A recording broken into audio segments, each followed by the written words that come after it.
नमस्कार, मैं अंजना और आप देख रहे हैं CNX न्यूज टॉप 10। आइए रुक करते हैं देश दुनिया की बड़ी खबरों की ओर। लाल किले पर पीएम मोदी का सबसे लंबा भाषण। Mi-17 हेलीकॉप्टर से पुष्प वर्षा। देश ने आज 79वां स्वतंत्रता दिवस मनाया। प्रधानमंत्री नरेंद्र मोदी ने 12वीं बार लाल किले पर तिरंगा फहराया और 104 मिनट का अपना अब तक का सबसे लंबा भाषण दिया। कार्यक्रम के दौरान Mi-17 हेलीकॉप्टर से पुष्प वर्षा हुई, जिस पर ऑपरेशन सिंदूर का झंडा लगाया था। बारिश के बावजूद नेता, सुरक्षा बल और आम लोग उत्साह से शामिल हुए। पीएम ने बच्चों और जवानों से मुलाकात की। वहीं एक व्यक्ति ने उन्हें उनकी मां के साथ वाली तस्वीर भेंट की। राजस्थान यूनिवर्सिटी में भूख हड़ताल कर रहे छात्र नेता का पुलिस ने अनशन तोड़वाया। जयपुर में राजस्थान यूनिवर्सिटी छात्र संघ चुनाव बहाल करने की मांग को लेकर भूख हड़ताल पर बैठे छात्र नेता शुभम रेबाड़ को पुलिस ने गुरुवार को हिरासत में लेकर जबरन अनशन तोड़वा दिया। शुभम पिछले 4 दिनों से विश्वविद्यालय के मुख्य गेट पर आमरण अनशन पर थे। पुलिस ने उन्हें सवाई मानसिंह अस्पताल में ले जाकर लिक्विड ड्रिप से हड़ताल खत्म करवाई और बाद में छोड़ दिया। शुभम ने कहा कि आंदोलन जारी रहेगा। इस कार्रवाई पर पूर्व मुख्यमंत्री अशोक गहलोत ने ट्वीट कर छात्रों के समर्थन में बयान दिया और सरकार से संवाद कर समाधान निकालने की अपील की। अशोक गहलोत और टीकाराम जूली ने चुनाव आयोग की कार्यप्रणाली पर सवाल उठाए। जयपुर में पूर्व मुख्यमंत्री अशोक गहलोत ने चुनाव आयोग पर पक्षपात के आरोप लगाए और कहा कि आयोग राहुल गांधी से एफिडेविट मांग रहा है, जबकि जांच कर सच्चाई सामने लानी चाहिए।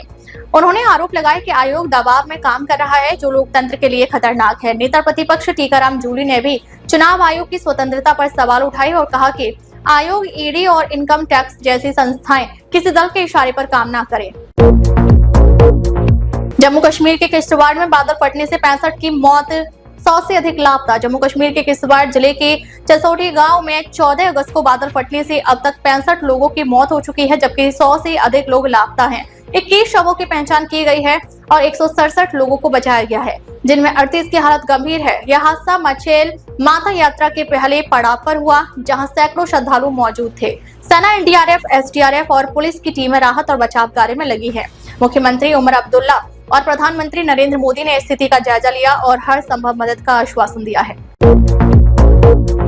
बिहार एसआईआर केस में सुप्रीम कोर्ट का आदेश। 65 लाख मतदाताओं की सूची 48 घंटे में सार्वजनिक करें।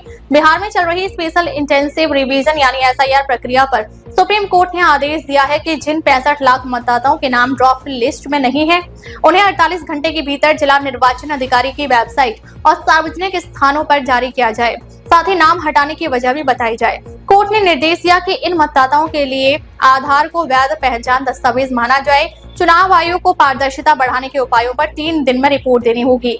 अगली सुनवाई 22 अगस्त को होगी। विपक्ष ने इस फैसले को जनता और लोकतंत्र की जीत बताया है। कोटा में बीजेपी नेता पर महिला से मारपीट का आरोप। कोटा के अनंतपुरा थाना क्षेत्र में बीजेपी नेता खंडेलवाल पर महिला और उसकी बेटी से मारपीट करने का मामला दर्ज हुआ है।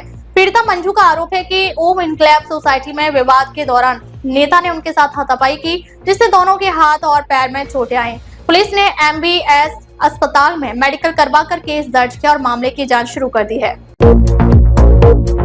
पूर्व मंत्री गोढ़ा की राजपूत समाज पर विवादित टिप्पणी। झुंझुनू जिले के नयासर गांव में रास्ते के विवाद में हुई युवक की मौत के मामले में चल रहे धरने में पूर्व मंत्री राजेंद्र सिंह गोढ़ा ने राजपूत समाज और उनके इतिहास को लेकर टिप्पणी की। उन्होंने कहा कि राजा महाराजाओं ने समाज के नाम पर विशेषाधिकार लिए, लेकिन आम राजपूत को लाभ नहीं मिला। गोढ़ा ने पुलिस और प्रशासन पर भी सवाल उठाते हुए आरोप लगाया कि प्रभावशाली लोगों के दबाव में कार्यवाही में देरी हुई। मृतक के परिजन आरोपियों की गिरफ्तारी तक शव का अंतिम संस्कार करने से इनकार कर रहे हैं।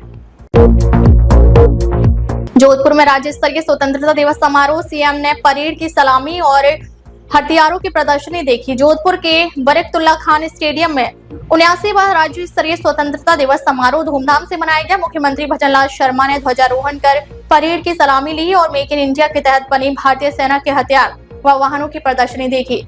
अपने संबोधन में उन्होंने कहा, अब गोली का जवाब गोली से दिया जाएगा और देश की सुरक्षा व सम्मान से कोई समझौता नहीं होगा। समारोह में ऑपरेशन सिंदूर का भी जिक्र हुआ, जिसे भारत की सैन्य शक्ति का प्रतीक बताया गया।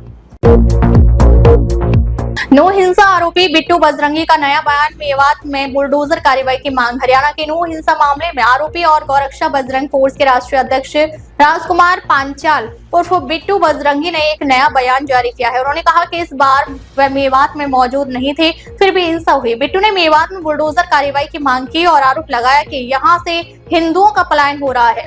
हाल ही में मुंडाका गांव में दो समुदायों के बीच टकराव में पथराव, आगजनी और तोड़फोड़ की घटनाएं हुई थी, जिसमें पुलिस ने 40 लोगों के खिलाफ मामला दर्ज कर 5 को गिरफ्तार किया था। सीएम योगी की तारीफ पर सपा विधायक पूजा पाल पार्टी से निष्कासित। उत्तर प्रदेश में समाजवादी पार्टी ने विधायक पूजा पाल को पार्टी से निकाल दिया है।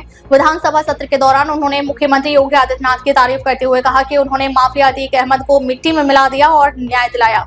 बयान के करीब 8 घंटे बाद ही सपा ने उन्हें पार्टी विरोधी गतिविधियों का हवाला देते हुए निष्कासित कर दिया। पूजा पाल दिवंगत विधायक राजू पाल की पत्नी है, जिनकी हत्या 2005 में अतीक अहमद ने की थी।